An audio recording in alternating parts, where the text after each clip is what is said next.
नौजवान के लिए मैं चुनाव लड़कर जीत कर आया, उस एक भी नौजवान को मैंने बेरमो विधानसभा में काम दिलाने के लिए मैं उनके लिए काम नहीं कर पाया। कारण था कि हमारे विधायक जी जो इस परिस्थिति के थे वो कभी हमारे युवाओं के प्रति सोच नहीं था। उसी को देखते हुए हमने उस पार्टी को त्याग दिया और जो क्रांतिकारी विचारधारा जो हमारे जयराम दा के अंदर पूरे झारखंड में मैंने पूरे चुनाव में अपने वक्तव्य में कहा था कि एक लहर, एक क्रांति की लहर पूरे झारखंड में फैल चुकी है और वो लहर का सबूत था कि पूरे झारखंड में राष्ट्रीय पार्टियों के बीच में जयराम पार्टी ने अपनी जगह को स्थापित कर दिया और राष्ट्रीय पार्टी को अपने आगे झुकने पर मजबूर कर दिया, जो पूरे चुनाव में आप सभी ने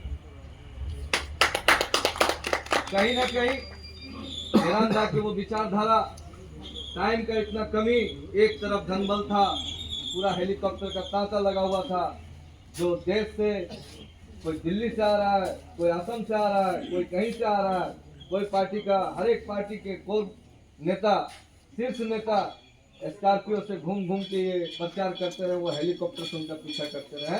और पूरे चुनाव में जयराम दा ने अपने स्कॉर्पियो के छत से पूरे झारखंड में पूरे देश के हेलीकॉप्टर को नचाने का काम कर दिया। ये हमारे लिए बहुत है। मैं बहुत कम समय लूंगा, बहुत सारे वक्ताओं ने अपनी बातों को पूरे मजबूती के साथ रख दिया है, मैं उस पर करने नहीं जाऊंगा। बेरमो चुनाव में मैं सक्रिय रूप से अपना काम किया, जितना मेहनत और जो एक दिन का समय हम लोगों को बेरमो में मिला था जयराम दा का, उसका असर ये था, एक तरफ धनबल पूरा लगाकर वो मात्र कुछ छंद वोटों से ही जीते हैं। 30,000 वोट बहुत बड़ा वोट बैंक नहीं था। अगर वो दादा अगर 5 दिन समय बेरमो में दे देते तो हमको लगता था कि वो उनका करोड़ों रुपया पानी में चला जाता।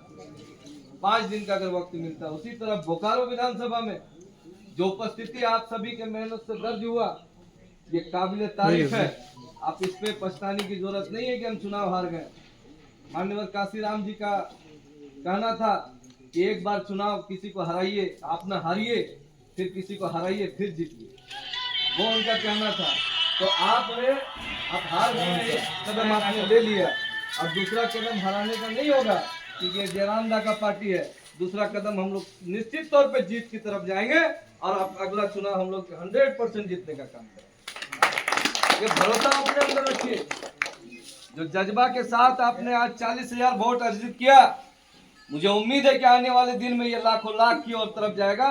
जो समाज आज हम मुस्लिम समाज से आते हैं और मुस्लिम समाज का वोट बैंक बहुत कम पड़ा, इसका कारण रहा कि कार्यकर्ता के रूप में हमारे समाज के लोग इस पार्टी में जुड़ाव कम था, जिसका कारण था कि हम लोगों ने वोट पे तब्दील उसको ज्यादा नहीं कर पाए।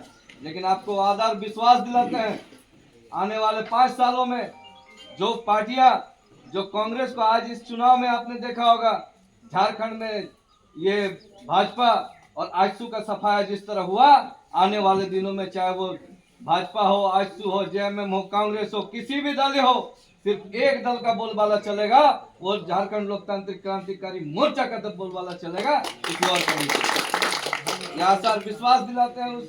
उस परिप्रेक्ष्य में मैं कहना चाहूंगा कि अल्पसंख्यक समाज भारी मात्रा में आपके साथ जुड़ने जा रहा है, कहीं कोई संदेह नहीं है। भारी मात्रा में जुड़ने जा रहा है, सिर्फ अल्पसंख्यक समाज नहीं, हर एक समाज के लोग आपके साथ जुड़ने जा रहे हैं। बस एक तैयारी हम लोग कर रहे हैं, उसी तैयारी के साथ आगे बढ़ते चले जाएंगे, कहीं कोई किंतु परंतु नहीं है। जो विचारधारा हम लोगों के झारखंडियों के हित में जयराम दा ने बिगुल फूका है, आज अकेले पड़ गए। पूरे 72 सीटों पे उनका चुनाव प्रचार रहा, जिसके कारण बहुत जगह पे वो समय नहीं दे पाए। लेकिन आने वाले 5 सालों में जयराम दा के कंधे से कंधे मिलाकर, उनके साथी बनकर, उनके योद्धा बनकर, बहुत से ऐसे जयराम दा का चेहरा वो बनाएंगे झारखंड में कि अगले बार चुनाव में आपको कहीं खोजने का जरूरत नहीं पड़ेगा। आपके साथ, आपके बीच में ऐसे जयराम दा के योद्धा होंगे जो वो चुनाव आपको जिता कर लाएंगे और आपको जीत के दहलीज तक पहुंचाने का काम करेंगे। मैं इन्हीं चंद शब्दों के साथ अपनी बात को विराम देता हूं। सभी को जय झारखंड, जय बिहार।